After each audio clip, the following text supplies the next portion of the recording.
This is Rod Jones from One Lord, One Faith, One Baptism.net and Edifying the Body Ministries. And it is our endeavor to do just that, edify the members of his body. And what we're looking at today in the midst of the Acts of the Apostles survey, we're looking at what's called the flight path of the Lord and what people oftentimes say the second advent of the Lord. And what that talks about is the Lord coming back. And we're not talking about when the Lord comes back to rapture or catch up his the body, the catching away, or the being are caught up together with him, or the rapture. We're not talking about that when the Lord comes at that time. This is talking about when the Lord comes to doth judge and make war, and what's being spelled out in the book of the Revelation. But at first place, what we see it here is when it says, when the Lord went up from the Mount of Olives, and then the two angels stood there and said, in like manner will you see him also. As you see him going up, you're going to see him coming in like manner. But he's not saying that they're not saying that the Lord is going to come back in that same direct path. Not that he's just going to take an elevator down and just pop up there at the Mount of Olives. No. What the Lord is going to be doing at that time, the Lord is going to be going on what was already rehearsed in the book of the wars of the Lord, a book that's not even on the face of this earth, but it's in the temple in heavenly places. And we'll see what all this entails. This could be a 4-part study or 5-part study within the Acts of the Apostles here. And when the Lord comes back, he's not going to be in that same countenance as when he went up. But he's going to be in one that doth judge and make war, and he's going to be fighting battles all the way, just as he gave unto, it was a rehearsed battle, and we'll see that. But we're looking at the Acts of the Apostles survey, and this is lesson 4. In lesson 4, we're going to be looking at a survey within a survey, and we're going to be looking at the flight path of the Lord. The flight path of the Lord, and the verse when it says, so shall come in like manner as ye have seen him go into heaven. And we'll see that what was said, and that was in verse 11. Why stand ye gazing up into heaven? This same Jesus, which is taken up from you into heaven, so shall come in like manner as ye have seen him go into heaven. And they went from the Mount of Olives, and they journeyed. And folks, I could spend an 8 to 10 part study in this, going over, looking at the route that they took. All the Lord had to do was just take Israel, the time when we'll see. All he had to do was take them to that direct route. There was a direct route going right down the King's Highway straight to where they were going to go anyway. But he didn't do that. They were taken in a direct route, and they battled, and they destroyed those cities. They pitched here and they went there, and they pitched there, then they went there. They weren't just going to here, sit here. These are the places you're going to go. There were 12 stones put that Joshua put right there when the Lord parted the waters there. 12 stones put there. They weren't just put there as just say a memorial in a sense, but that's going to be when the Lord. And I'll get to the Lord's path and where he's going to come at, and the battles that's going to be fought. And when he fights these battles, you're going to see what's going to take place there. It's going to talk about the earth is going to quake. The Lord's wrath is going to be vexed. And it's not just going to be an earthquake as you see today, where you have a tsunami, and then you have the tectonic plates are being on the Richter scale so high, unlike you've never seen. That's not even going to be the case. The whole, in that case there, just say if something happens in California to that multitude. I live in Michigan, but if something happens to that magnitude in California, and just say all the cities are demolished, I might feel a little ripple, but it's just going to be, whoa, what was that? And I understand, I'm not diminishing what could happen and lives taken. I get all that. But what I'm saying is, what you're going to see taking place is the whole earth is going to be shook, and God's going to use some things at His. It's going to be parts of His creation. The sun is going to take hold of the earth and move it out of its place. But this is going to be God Himself doing this. He's going to say what He's going to do. You're going to have certain things going on there where the pit is going to be opened up. You're going to have, I mean, I don't want to get a hold of get ahead of ourselves here, but what I'm saying is it's so much that's going to be going on that we oftentimes just skip right over it. There's going to be things in the book of Revelation that we're going to see that is going to speak about those evil spirits, those foul spirits are going to be taken, and they're going to be as a memorial, and as they're going to be caged up, and they're going to be where those who come unto Jerusalem, they're going to see an open pit. They're going to see those foul birds. They're going to see all of and there's much more than that, folks, but we'll get to that in a second. But for time's sake, let's just get right to the verses, and you're going to see when the Lord comes back, He's going to be coming back. When He doth judge to make war, there's going to be things He's going to be doing that man is going to know that this is Lord, that Jesus Christ is Lord. And He is going to be coming back. And as it says, when He's going to ride upon a cherub and doth fly. But not just flying to come down, how He's going to come down, but He's going to take, this whole world's going to be shook. We'll put it that way. But let's move on. Look at Acts chapter 1. Look at verse 5. Acts 1 verse 5. For John truly baptized with water, but ye shall be baptized with the Holy Ghost not many days hence. When they therefore were come together, they asked of him. And folks, I'm going to get to the whole issue with water baptism and the Holy Ghost's baptism when we get to the Bible verses that spell out, for instance, water baptism. I'm going to deal with that when you get over there in Acts chapter 2. 2 verse 38 about saving. He that believeth and baptized shall be saved. I'm going to deal with that at that time. And the Holy Ghost baptism, I'm going to be dealing with that when it says when they were in the upper room and cloven tongues fell upon them and all that. So I don't think I'm just skipping over this. But look at verse 6. When they therefore were come together, they asked of him, saying, Lord, wilt thou at this time restore again the kingdom to Israel? Now, I'm going to be dealing with this. I'm going to be dealing with the restore again the kingdom to Israel. I'll be dealing with that at a later time as well, because there's a lot to go into with that. Because you got many people assume that what the Lord was doing, He was still offering the kingdom to Israel after Acts chapter 7. That's not the case at all. There are things that took place there.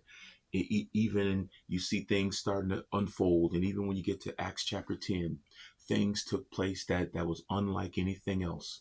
You had Peter disobeying a direct command from the Lord, saying, not so, Lord, I've never eaten anything uncommon or unclean. You had the little flock were astonished. They were astonished. The little flock, they knew the will of God. They knew all things what was going on before. Now they were astonished at what was taking place. So, make a long story short, we'll get to that when we get there. But look at verse 7. And He said unto them, and I'll come back to this when we go over that. And He said unto them, it is not for you to know the times or the seasons which the Father hath put in His own power, but ye shall receive power. After that, the Holy Ghost is come upon you, and ye shall be witnesses both unto me, both in Jerusalem and all Judea and in Samaria, and unto the uttermost part of the earth. And when he had spoken these things, while they beheld, He was taken up in a cloud, and a cloud received Him out of their sight. And while they looked steadfastly toward heaven, as He went up, behold, 2 men stood by them in white apparel, which also said, Ye men of Galilee, why stand ye gazing up into heaven? This same Jesus, which is taken up from you into heaven, so shall come in like manner as ye have seen Him go into heaven. Now, notice what's said there. So shall come in like manner as ye have seen him go into heaven. Now, when he went up in the like manner there, they knew what he's saying as, oh, he's just not going to come down and just be the same type. He's going to look the same way. They knew that this is not going to be the case because they were told by him when he comes back what he's going to come back and do. They knew that. They were already trained up. Even those that only had, just say for instance, the Matthew, Mark, Luke, and John details. Just say, they even know when it says about the Lord coming back, what he's going to be as. He's going to be coming back to doth judge and make war. But look at verse 12. Then returned they unto Jerusalem from the Mount of Olivet, and which is from Jerusalem a Sabbath day's journey. Now, as they're going their way, you see how long that is. But we'll get into that issue in a second. And what I mean by that issue is there is a route that the Lord is going to take. And using the term the Lord's flight path, because when the Lord comes back and it says, and he's going to ride upon a cherub and he doth fly, there's going to be a path that he's going to take. And that path is going to be through those Confederate 10 Confederate enemies, the ones that's spelled out over there in the Psalms. When you see that over there in Psalms 83 about those the ites, all those ites, you got all the Ishmaelites and Edomites and the Armon people of Armon. I'll just say that, and all those people who waged Confederate against Israel. Well, it's not, see, the issue that they've been taking the battle to Israel, but also the Lord's going to take the battle unto them, and it's going to be no competition. And what we've seen, and we'll look at the verses in a second, it's going to mention about those cities that are going to be destroyed, and the Lord is going to take Israel on a dress rehearsal.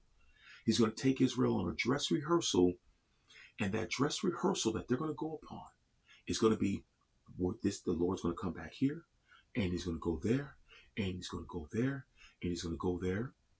These things, and you're going to see what it says about as it was done by him in the book of the wars of the Lord. It's not just something, a prophecy that it's foretelling what the Lord will do.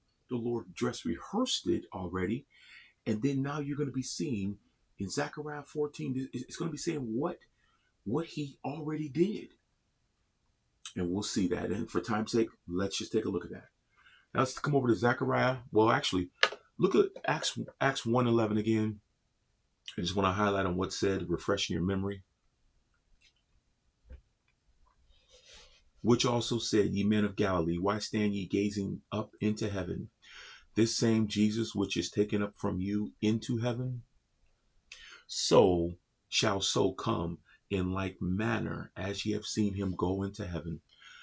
And let's look at Zechariah 14, verse 1.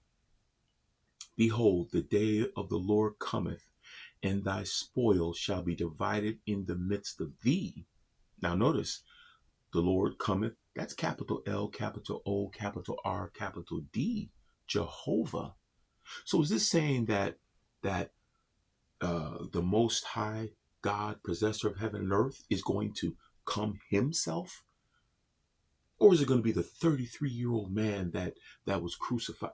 Well, that's a whole, folks, that's a whole different study about the deity of the Lord that we see in what the Lord says, even in Revelation 1. I am the Alpha, the Omega, the beginning and the end, and the first and the last. But that's a whole different study there, folks. So take a look at but what he said here in verse 1, he says, and thy spoil shall be divided in the midst of thee. Now the spoil, back then, not we, but when they would conquer an area, they take the spoils thereof. And the spoils thereof were the things that were of value to be used. But they weren't going to use the things that the enemy loved or took as a possession in greatness themselves. But oftentimes we see that that's what Israel did.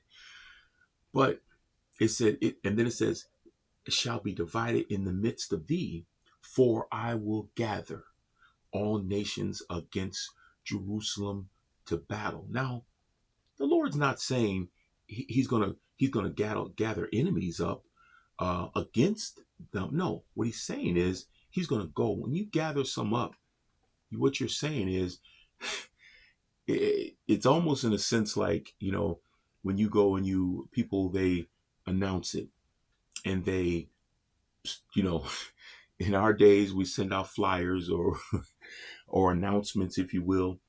But it, this is what's being said here.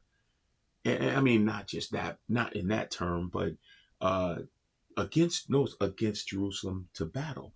And the city shall be taken, and houses rifled, and the women ravished, and half the city shall go forth into captivity, and the residue of the people shall not be cut off from the city. Now again, when the Lord is saying, I will gather all nations against, it's not saying again that God is with the nations. That's not what the Lord is saying here. Verse 3, then shall the Lord go forth. Notice the Lord, capital L, capital O, capital R, capital D, go forth and fight against those nations. Notice this, as when he fought in the day of battle. Now, Israel ought to know. This is something that they ought to know based upon scriptures. They ought to be able to go back and say, because remember, folks, we're dealing with Zechariah here. We're dealing with the end time prophet, of course. And I know there's many names, minor and all these things. I get all that. But what you're dealing with ones, when they're dealing with Zechariah, they're dealing with Bible verses that are telling the coming of the Lord. Because you're dealing with, after Zechariah, you're dealing with Malachi. And then you're dealing with that 400 year of silence there. But what you see here is they know what's to be said, and they could just go back and look at the Bible verses.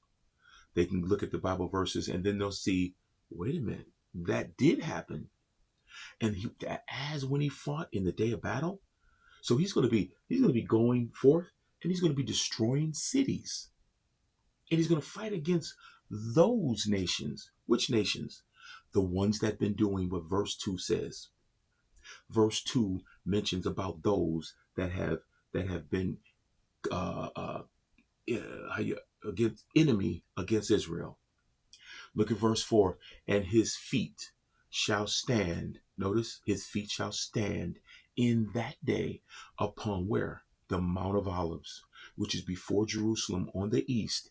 And the Mount of Olives shall cleave in the midst thereof toward the east and toward the west. And there shall be a very great valley, and half of the mountain shall remove. Notice this.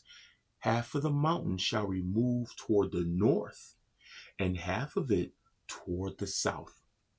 And there's a reason why there's a separating of that mount there, because that's going to be a place. Remember, his feet is going to stand there. And it's not going to be there's going to be a difference there of why there's going to be half of it's going to be moved toward the north and half toward the south. And I'm going to get to that later. Look at verse 5. And ye shall flee in the valley of the mountains, for the valley of the mountains shall reach unto Azeel. Yea, ye shall flee, like as ye have fled from before the earthquake in the days of Uzziah the king of Judah. And the Lord my God shall come, and all the saints with thee. Notice, he said, my God shall come, and all the saints with thee. And that is going to take place out there in that day. This is not just figurative speaking. None of this is going to be figurative. It's not going to be as if, well, what it means is he's going to come and he's going to be angry, and he's going to put out his, he's going to just make sure he gets them what they deserve. No, no, no, no, no. This is going to be the Lord coming back. And you're going to see, well, we might not take a look at all the Bible verses that talks about how his vesture was dripped and all the things, and them drinking the wine press of the Lord and his wrath and fury poured out. But what we'll see is when it talks about that fire and brimstone, he's going to be bringing that out from the treasures of heaven.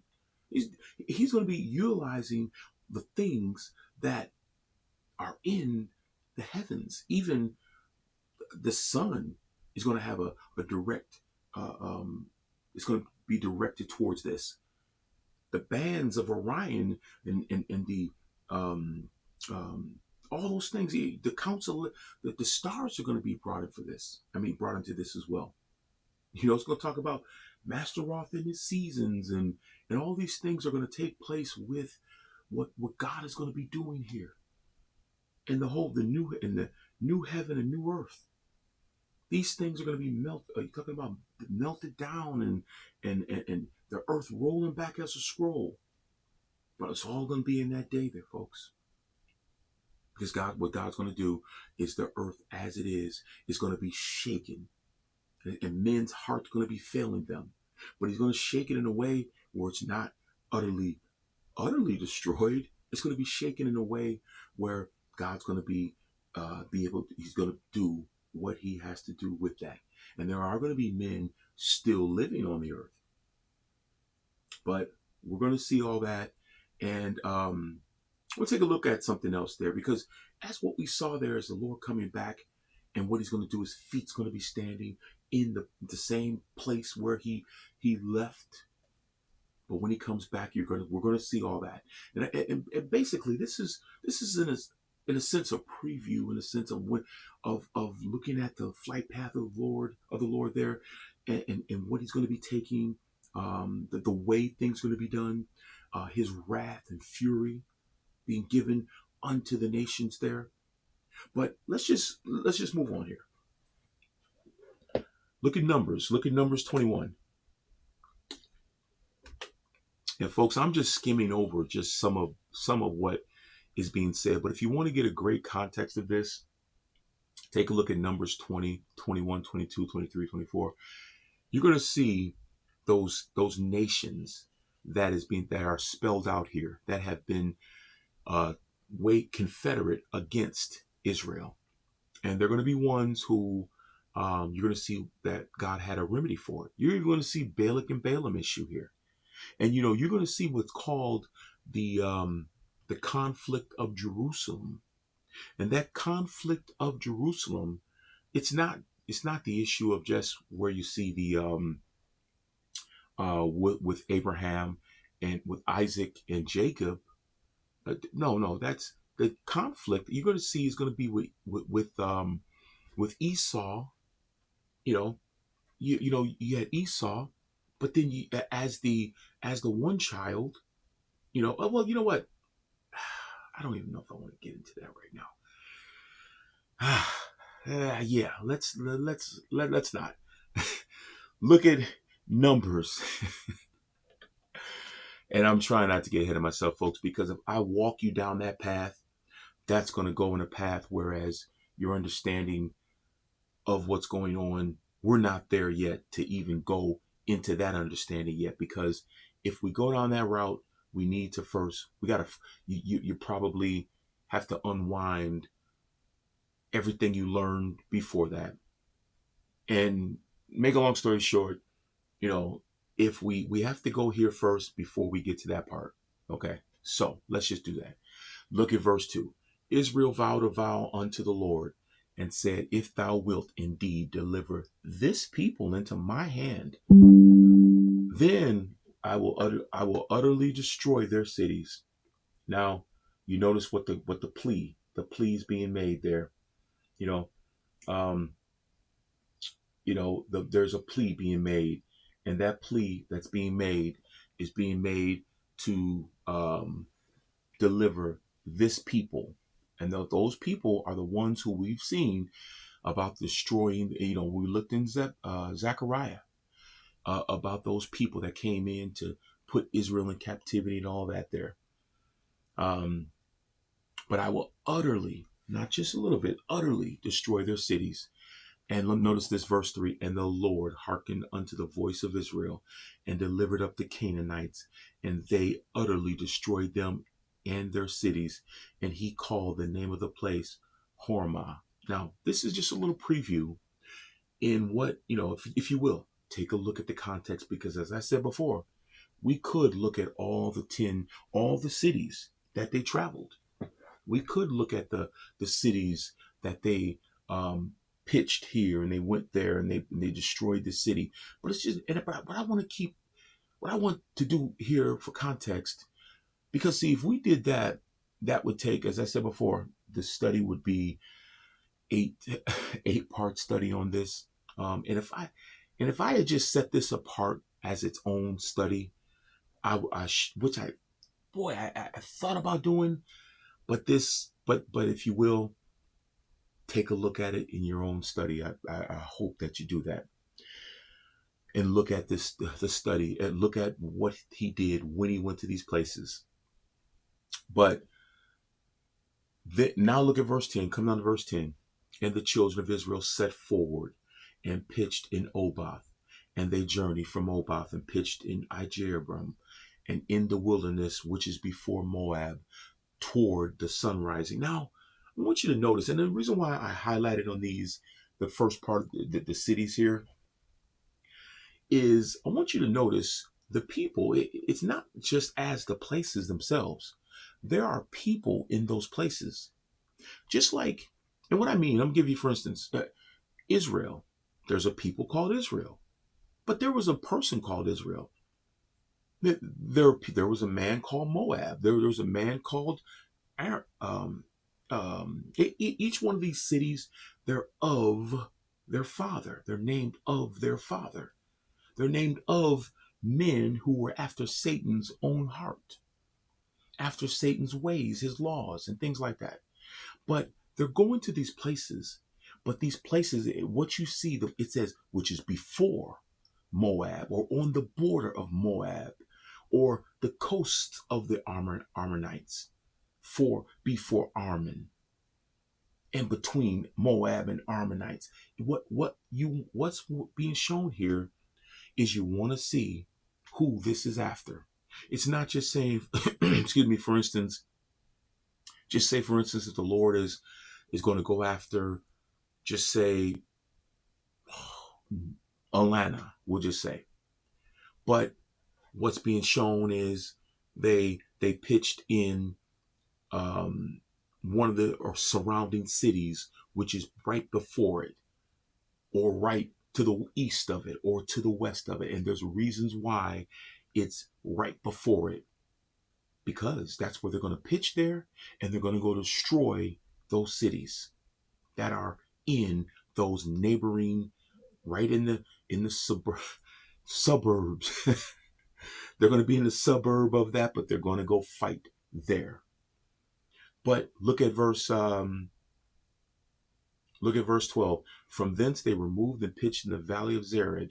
From thence they removed and pitched on the other side of Arnon, which is in the wilderness that cometh out of the coast of the Amorites. Now, for Arnon is the border of Moab, between Moab and the Amorites. Hey, that right there makes it easy access. They can go, easy access for battle. And when people look at this, they just assume that Israel's just coming there, sitting down, eating, having something. They could have took the direct path straight to the King's Highway. They didn't have to go this way. They're going out of their way. But it's the Lord's way for a purpose, to destroy those cities. And it says here, look at verse 14. Well, as I said, we have to understand what the Lord is doing here, and that Israel will be Jacob, that mighty, the mighty prince. But look at verse 14. Wherefore it is said in the book of the wars of the Lord, notice this, what he did in the Red Sea, and in the brooks of Arnon.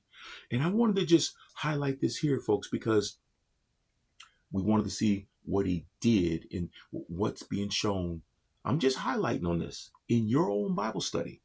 I hope you take a look at read what's going on there in those chapters there, and you'll see what he did. And it wasn't just pitching here, picking up here, going here, having a picnic and setting up some stones, but what he did, notice this, in the Red Sea. I want you to keep that in mind, because that's where he bruised the head of that Leviathan.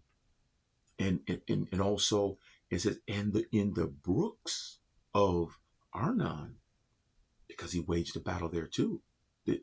But notice what it says, wherefore it is said in the book of the wars of the Lord what he did. Now, there are books, folks, that we see that are not on this earth. There are books that we and you'll say, well, wait a minute, how can we see it if they're not on the earth? Well, we see it in the Word of God, 66 books, that there are books written that are going to be spoken, that are going to be given, that and even opened. We see that in Revelation. You see it here in the books of the wars of the Lord. And it's not that what's said there is that this is what you see in the battles that are going to be fought. It's going to be the Lord doing this. And when the Lord does this, you're going to see he's going to be coming back as the Redeemer. I hope you can see that there. The Redeemer, the Deliverer, that are his 5 mandates, the 5 mandates of the Lord. And the 5 mandates of the Lord is the Redeemer and him being that redemption for them, their deliverer, their deliverer, their avenger, their king, and their blesser. And that's going to be the 5 mandates of the Lord there that they're going to need for him to be. Now, him being their Redeemer is something that those that were justified and out of Adam and his people, my people, they were ones that were redeemed, and they already were partakers of that redemption from him as being their Redeemer. But also in that day, they're going to be delivered from their enemies. And that's what we see there. But not just the deliverance, but that avenging those that have been afflicted by Satan and his adversary, his ones that's his affiliates, if you will. And his affiliates are ones whom he was working through. He was working through men there, and they oppressed that remnant, that justified remnant there. And so what we'll look at now, let's just take a look at go back to the book of Luke, and we'll take a look at some things that the Lord said there, and that's going to be taking place out there in that day. But let's just move on. Over now to Luke 21. Luke 21, and look at verse 20. And again, what we're going over here, folks, please take a look at the context of what's going on here. And you'll see what's going on with the flight path of the Lord, what he's speaking of here, that he's not just going to be coming back as people portray him with a palm tree in his leaf in his hand, and no, he's going to be, yeah, well, you'll see it. Look at verse 21 here. Verse 20. Luke 21, verse 20. And when ye shall see Jerusalem compassed with armies, then know that the desolation thereof is nigh. See, they're not looking upon this like we do today. You got people that speak of crazy things as Jehovah's Witnesses, as Hebrew Israelites, as many people that conspiracy theorists. You see what's going on. Look at Jerusalem. You have Gaza being afflicted. And look at what's going on over there. You have Iraq. Look at what them. No, folks. That's not what's going on. Satan does not need the help of men to institute his plan of evil. And I said that in the way I hope you understand what I'm saying.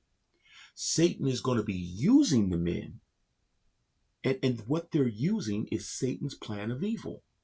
And Satan, I'm not saying Satan's actively moving people today, but it's by the power of the air. And Satan does not need man to come up with something new to institute his evil. Before internet, folks, before hydrogen bombs, atomic bombs, nuclear bombs, this book was written with Satan's plan of evil already instituted.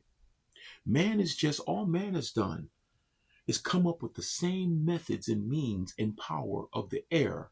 And all he's done was just add his little accent. It's almost like you make a meal and someone puts a little bit of salt on there. And they instead of eating it with chopsticks or their hands, they eat it with a fork now. Or instead of that, they blend it up. It's the same food. But make a long story short, this is what's going on. You see here, this is exactly what's going to be taking place here. And it's not anything like you see today, folks.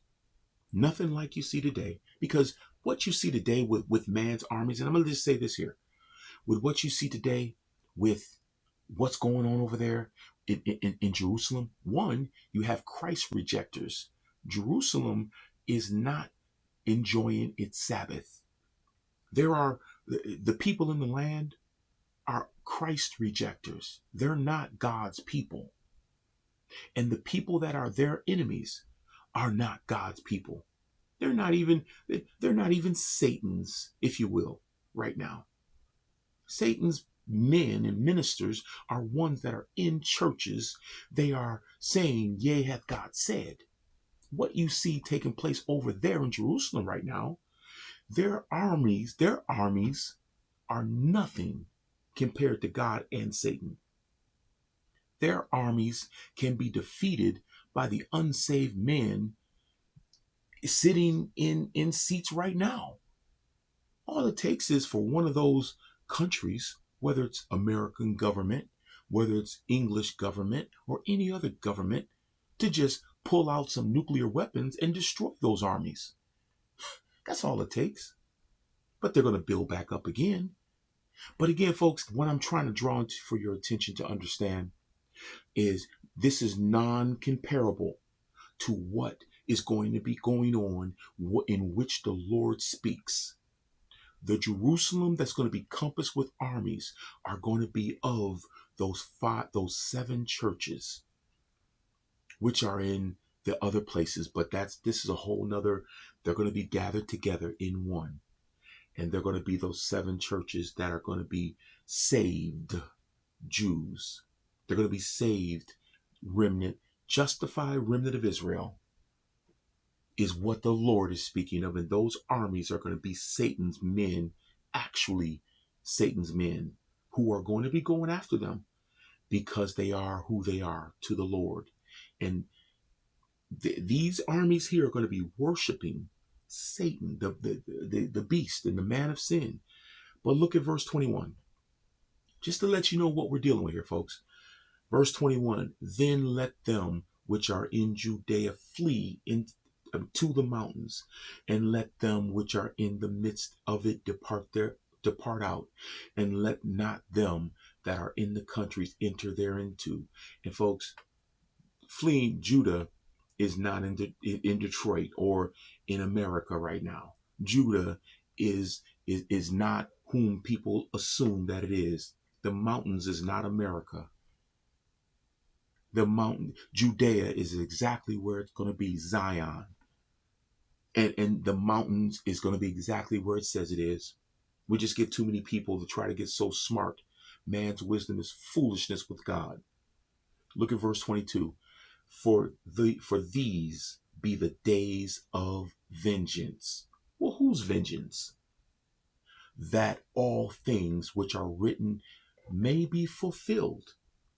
But woe unto them that are with child, and to them that get suck in those days. For there shall be great distress in the land, and wrath upon this people.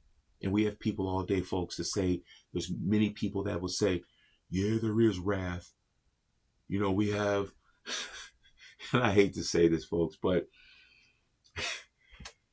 there are people that with different religions, they'll think this is speaking to that the distress in the land is, well, we've been in slavery for all these years, and this man is putting his foot on our neck. And or some would say, well, no, what this is talking about this people, and the people that are doing this is the government. Or this people, and will people look and say they religionize these verses. And what they'll do is they'll say these verses pertain to them, and they're the holy people. But it's just those other people that are causing distress onto them. Jehovah Witnesses will say this is speaking about them, and the oppressors are going against them, and you can live in America, and that's talking about this land. But look at verse 24. And they shall fall on the edge of the sword, and shall be led away captive into all nations, and Jerusalem shall be trodden down of the Gentiles until the times of the Gentiles be fulfilled. See, this is where people look upon it and assume what's being said there and say, see, aren't we living in the times of the Gentiles? But folks, this is what not what's being spoken of here. But this captivity is what we saw earlier. That captivity, when it said there about that captivity, and women ravaged, and the city taken and all that. Notice verse 25, and there shall be signs in the sun. Notice this, and in the moon, and in the stars, and upon the earth, distress of nations with perplexity, and the sea and suns roaring. Now, hold on. Let's just rewind that a little bit. Because what you're going to see, even though the Lord is not going to go into detail, they should have been able to pick out what's being said by what the Lord is going to say. See, when this says, and there shall be signs in the sun, this isn't just you're going to see the sun flicker, or there's going to be a little hiccup in the sun. No, no. The sun is going to take hold of the earth. And folks, in the moon and the stars, they're going to be you're going to see, with, as I said before, things about Orion and the Pleiades and the sweet influences and all those things we're going to be seeing, that's going to be causing the earth distress. The earth itself is going to be caused with distress. And you see the distress of the nations with perplexity. Now the sea and the waves roaring, because folks, we're going to see, if you take, just say for instance, if there's a major earthquake, what does it do to the neighboring land? It's going to be those seas, well, actually the neighboring waters, they're going to roar. And not just roar, they're going to be a tsunami. But you'll see that. And I hope we're getting this. And notice what's said there in the next verse. Verse 26, men's hearts failing them for fear and for looking after those things which are coming on the earth, and the powers of heaven shall be shaken. Now look at what's said there. And for looking after those things which are coming on the earth. Well, how are they going to look for them, folks? Look at verse 27. And then shall they see the Son of Man coming in a cloud with power and great glory. So notice, they're going to be seeing that based upon something's already being done. Something's already taking place there, being done here, and it's being done on the earth.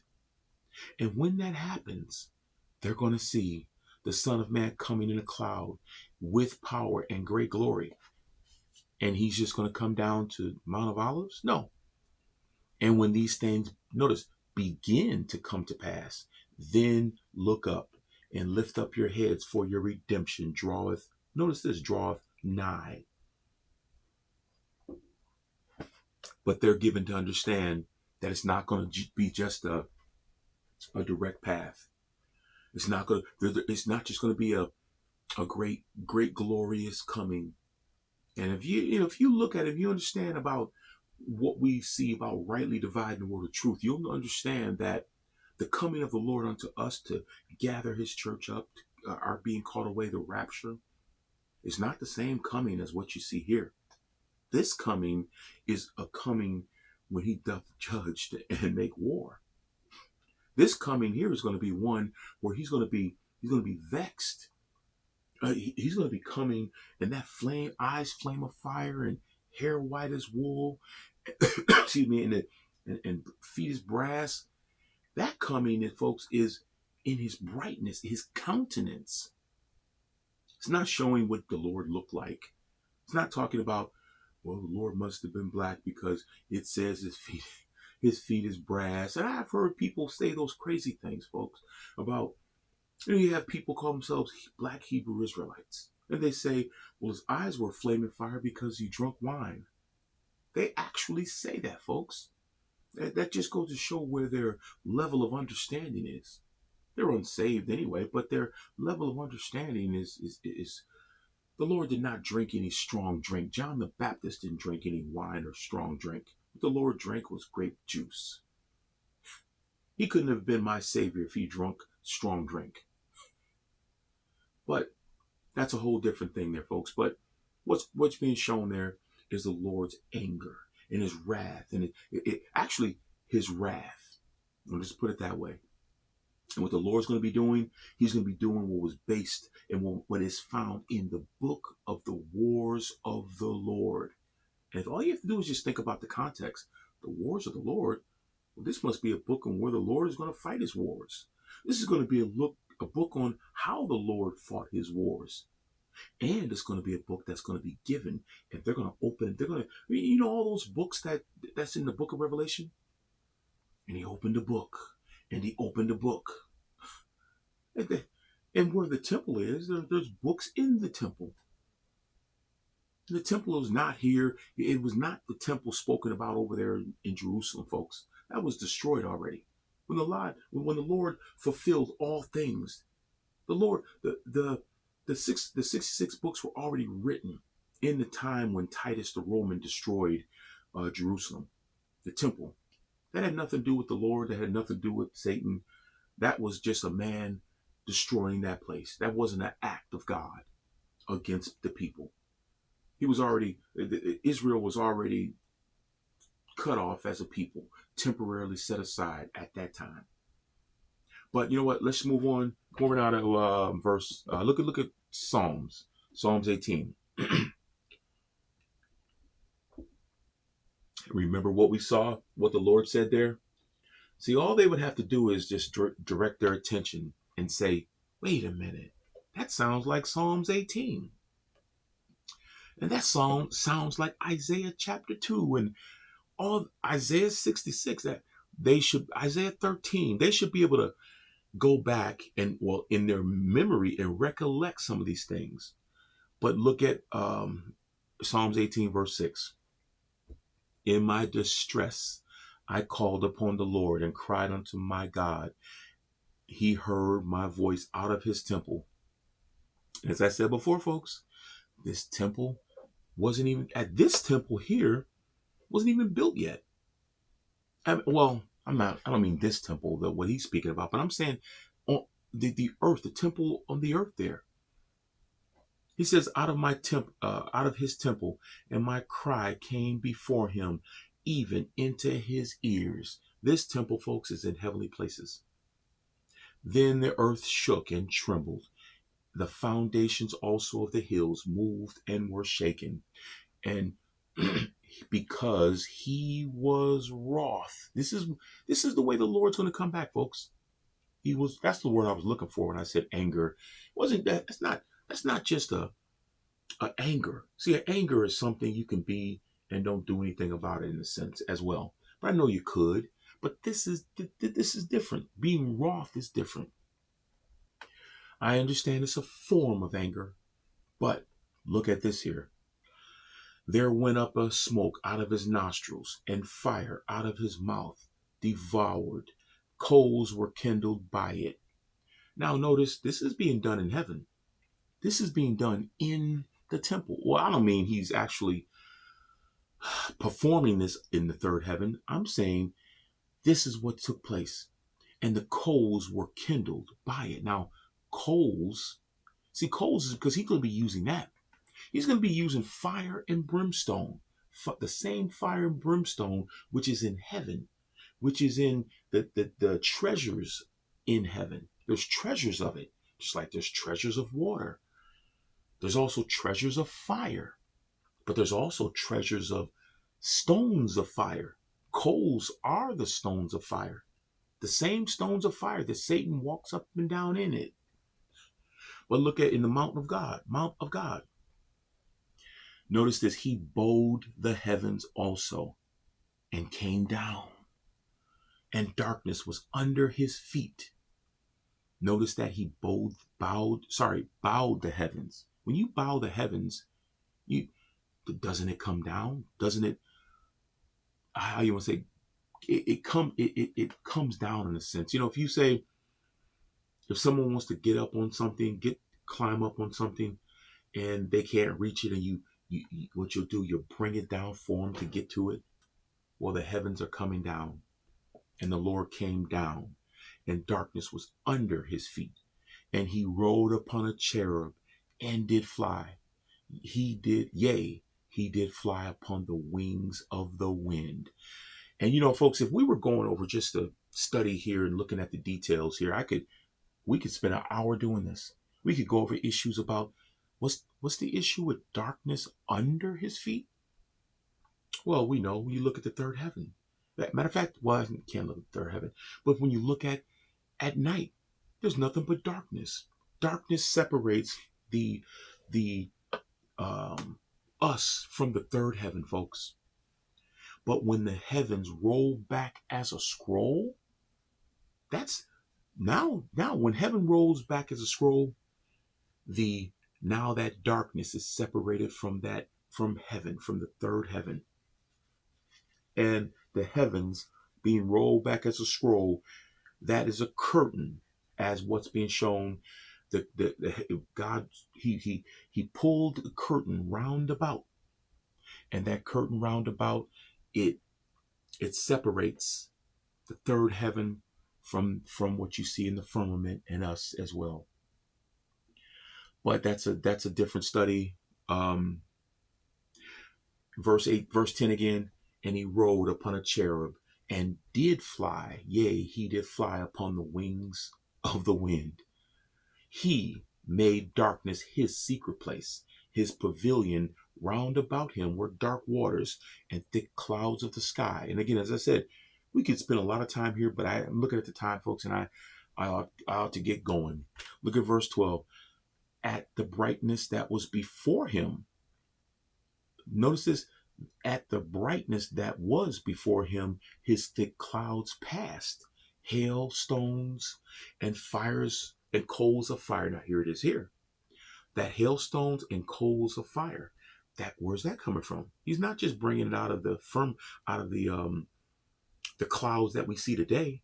See, folks, when rain is put upon the earth, as far as by way of the clouds, by way of the atmosphere, that's pretty much nothing. Because if all of Michigan was experienced rain or hail, that's just Michigan. That has nothing to do with Hawaii. It has nothing to do with California or anything like that. This is going to be something that's going to take place and be done by a treasure trove in heavenly places, enough for the whole world to feel it at the same time. And this is by God's doing. This isn't done by way of a man looking at the weather system and saying, oh, well, here comes clouds and we see this coming from the East Coast and you're going to feel it in a day or two. This has nothing to do with that. This is not that. This is being done by the Lord himself and by his power. And by his power, he's going to bring forth that vexation, all that what's being built up. Notice that fire out of his nostril, all those things that we see take place there. He's going to be wroth. And he's not coming down to be just meek and mannered. He's going to be coming back with fury and wrath against those cities. And it ain't against the ones that are just hating unsaved people like they are. The ones that's hating the inhabitants of Jerusalem now. You got Netanyahu, however you pronounce his name. That guy's not justified. That guy's a Christ rejecter. And so are the men that hates him. The ones that hate Jerusalem or Israel, they're only hating them. It's a fight over land. Folks, that stuff is, Satan is not in that at one bit. Satan is not, they're Christ rejectors. They're just like any unsaved person that are already given over to Satan in a sense. He's not even looking at them as any sense of his army. The ones that Satan, as I said before, the ones he's utilizing are the ones that say, so-and-so Methodist Church, so-and-so Jehovah Witnesses, Mormon. Those are the ones that he's utilizing, the ones that are saying, yea, hath God said. This is God. The ones holding Bibles in their hands. That's the ones that he's after. You know, all you have to do is look at what took place over there when the Lord was here. They persecuted the justified remnant. That's the ones Satan went after. The ones that the Lord was casting the demons and devils out of and healing the sick. He was doing that only with the justified remnant. Now, and you wonder, well, why does it say when the Lord came in his day, he healed all manner of sickness and disease? And he cast out the devils out of the land. Well, he did. He did. But you see in the book of Acts, they're in the land. There's still people sick. There's still people need to be healed. Why? Because these unjustified Jews, by the time the 12 apostles came preaching unto them, and the Lord was already with the Heavenly Father, those unjustified people heard the word of the 12 apostles and the 70 and the 120. They heard the word and they became justified. Now, these same ones begin to get the demonic possession. The demonic possession came on Satan working through those men, went and attacked and went after the justified remnant now. They now had the faith, they had faith to be healed. And they were healed based upon the issue of now all manner of sickness being healed and raising the dead and things like that. The unjustified men weren't getting raised from the dead. It was only the justified ones that were healing the sick, raised the dead, cleansed the lepers, cast out devils of the justified. But again, because that provision of being the Redeemer, that was a foretaste unto the nation. They were they had a foretaste of the kingdom of God in the Lord's day, because he acted as their Redeemer, their deliverer, their avenger, their king, and their blesser, even in their sight. They were receiving it. Some would say, well, wait a minute, he didn't act as their blesser, he didn't act as their king. Well, you don't think so? As he didn't act as their deliverer, avenger, king, and blesser? What do you think all those things about the one Redeemer, of course, but also the signs of the kingdom? All those signs of the kingdom he was doing, prophecy fulfilled. He was giving unto them the New Testament, even though he wasn't crucified yet, but he was feeding them. He was giving them he fed 500, healing the sick, raising the dead. And wouldn't that be all these things? Well, it sure is. It sure is. But let's just move on now. And look at Isaiah chapter 2 now. Oh boy. Isaiah 2, look at verse 17. Folks, we're going to have to move it. I shouldn't have spent so much time on some of those things. But Isaiah 2, verse 17. Verse 17. And the loftiness of man shall be bowed down, and the haughtiness of men shall be made low, and the Lord alone shall be exalted in that day, and the idols he shall utterly abolish. Now, what is an idol? An idol is a form, is something in which man worships it. Well, now you know.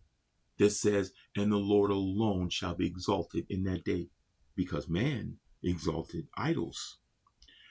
But, and notice, not just get rid of, abolish. And that's not just saying, those idols, don't bring them in here. No, those idols are going to be destroyed, abolished forevermore. Look at verse 19. And they shall go into the holes of the rocks and into the, wait a minute, what does this have to do with that? But you'll see. And they shall go into the holes of the rocks and into the caves of the earth for the fear of the Lord and for the glory of his majesty when he riseth, notice this, to shake terribly the earth. Notice when he ariseth, that's because remember, the Lord's going to stand. The Lord's going to stand, and he's going to go and make his enemies his footstool. But notice, to shake terribly the earth. And that's what we want to look at in this study here, folks. How terribly he's going to shake the earth.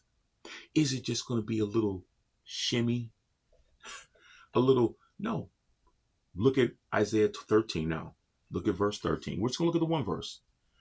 Let's see how terribly. Therefore, I, not just some tectonic plate by way of some other issue only in California, but I will shake the heavens. Notice the heavens are going to be shook. That's because that's where you're going to see the sun itself, the Orion and everywhere else. You'll see. And the earth shall be removed out of her place. That's how bad. In the wrath of the Lord of hosts, in the day of his, notice this, fierce anger. That's what I meant when I said it's not just being angry. This is wrath, fierce anger, wrath of the Lord of hosts. But folks, the earth is going to be moved out of her place. That's how horrible, terrible it's going to be. Look at Isaiah 24 now. Verse 17. Folks, I could have, again, looked at each one of these things, the whole context, but please look at it in your own time, study time. Verse 17. Fear and the pit and the snare are upon thee, O inhabitant of the earth. But notice how it says, fear and the pit and the snare are upon thee. Well, what does the pit have to do with anything? We know they're going to be fearing. Men are going to be running into their rocks. They're going to say, fall upon me and all that stuff because they're going to be just that afraid. But the pit itself is going to have something to do with this as well. At verse 18, and it shall come to pass that he who fleeth from the noise of the fear, notice this, from the noise of the fear shall fall into the pit. And he that cometh up out of the midst of the pit shall be taken in the snare. For the windows from on high are open, and the earth and the foundations of the earth do shake. Now, when it says that the windows from on high are opened up, are open, see, those windows are going to be, they're open because they're going to be bringing out something from heaven. Remember what we looked at? The coal, the hail and coal stones, they're going to be coming down from heaven based upon the windows being opened up. And those windows are closed right now, folks. They're closed. Those closed windows are why Satan can't send angels today. Is why Satan can't do anything physically with man today. But the most importantly, those windows being closed up is why God doesn't move men's circumstances, is why God doesn't send angels today. because the windows are closed between God and man right now. What we have today is the word of God to rely upon. God's not changing your circumstances. He's not giving you traveling grace. He's not moving this out of your way or moving this into your way, because the windows of heaven are closed right now unto that, unto the working of what God is doing. Because folks, God wouldn't have to be have fierce anger if he could just put his hand to stop what's going on over there in the Middle East, or put his hand in between something, or make man walk in his way. If that was the case, you wouldn't see, there'd be no reason for this. But what I'm after, folks, verse 19, well, actually, and the foundations of the earth do shake. That's how terribly it's going to be, folks. And it's going to be done by what God is using. Creation is going to shake creation. Okay? And God's going to be using things out of heaven to give man what he deserves. Look at verse 19 now. The earth is utterly broken down. The earth is, notice this, clean, dissolved. The earth is moved exceedingly. Now, when I made mention about what's going to be coming out of the windows, this shows you here what I mentioned about hail and cold stone is what the Lord spoke about, is what we saw in the Psalms. Because when it says the earth is clean, dissolved, it's going to be heat is going to dissolve it. There's going to be earth utterly broken down. And folks, those stones that's going to be coming down are going to be about 100 to 150 pounds. Yeah, that's what it says about but that's another study there. Look at the earth is moved exceedingly. Remember, it's removed out of her place. But it says exceedingly. Look at verse 20. And the earth shall reel to and fro like a drunkard, and shall be removed like a cottage, and the transgression thereof shall be heavy upon it, and it shall fall and not rise again. But notice that earth shall reel to and fro like a drunkard, and shall be removed. This is the earth, like a cottage. And what that's saying is, you have a cottage. Just say at that time, if there's a tornado, picks up a place and sets it down over here. We see that oftentimes. With tornadoes. We'll see mobile homes being picked up. Now they're over there. There's still a mobile home. It's still there. But now you got to do a little bit of your own work on it. Take it back to where it was and fix the place up a little bit. Well, I'm not comparing that to what God is going to do, but it still will be habitable. It wasn't utterly destroyed. It was just taken up and removed over there out of its place, out of her place. Well, God's going to take the earth, folks, and he's going to put it to its place where it ought to be. And that kingdom is going to be set up there. It's going to be perfected. It's going to be a perfect place. Man's going to be shaken out of it, as we're going to see. Men are going to be shaken out. The earth is going to be shaken. And it's almost as, I'm not saying it's going to be shaken and man's going to be flying off the earth into space or anything. No, man's going to be flying off of it and into the pit. That's the point. But let's move on. Look at Job. Look at Job 38. Hey folks, we're going to highlight on some verses here. We're going to look at 3 places and highlight on these verses here. Look at Job 38 verse 12. Hast thou commanded the morning since thy days, and caused the day spring to know his place? Now what we're going to be seeing is the day spring, the sun. Remember we looked at the verses about what the sun is going to be, the sign in the sun. And most people, as I said, assume that the sign in the sun is just going to be a image of Jesus, and you look up and you're going to say, "Oh, that's Jesus. That's the sign we're waiting on." No, that's not what's going to be. What the issue is here. but the day spring is the sun. Look at and people say it today. They'll say, well, when it's the day springs up, you notice the sun is rising onto us. And but look at verse 13, that it, the day spring, might take hold of the ends of the earth, that the wicked might be what? Shaken out of it. Notice that there, folks. That the wicked might be shaken out of it. By what? By who? The day spring, the sun. Look at verse 14. It is termed as clay to the seal. Clay to the seal, and they stand as a garment. But they stand as a garment there. Yeah. And from the wicked their light is withholden, and the high arm shall be broken. Now, who's the high arm? The high arm is Satan. Who is the wicked? The wicked is the one that's going to be shaken out of it. And they stand as a garment. And from the wicked, their light, notice their light is withholden, and the high arm shall be broken. As I said, if you look at the context, you'll see whom the wicked is. You'll see who the high arm is as well.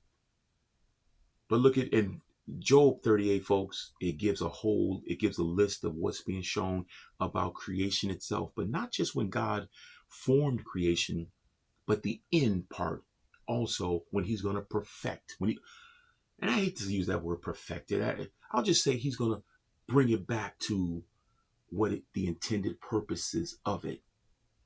And I'll say it that way. Now look at James. Take a look at James. We'll take a look at something here in James. Look at verse 10. Take, my brethren, the prophets, whom have spoken in the name of the Lord, for an example of sufferings, a suffering, affliction, and patience. Now, what I want to take a look at here is notice he says, take this. And what he's saying about for them to take it in. I want you to get what's being said here. Pay attention, my brethren, the prophets. And what he's going to set forth is what Israel is going to be dealing with in that day.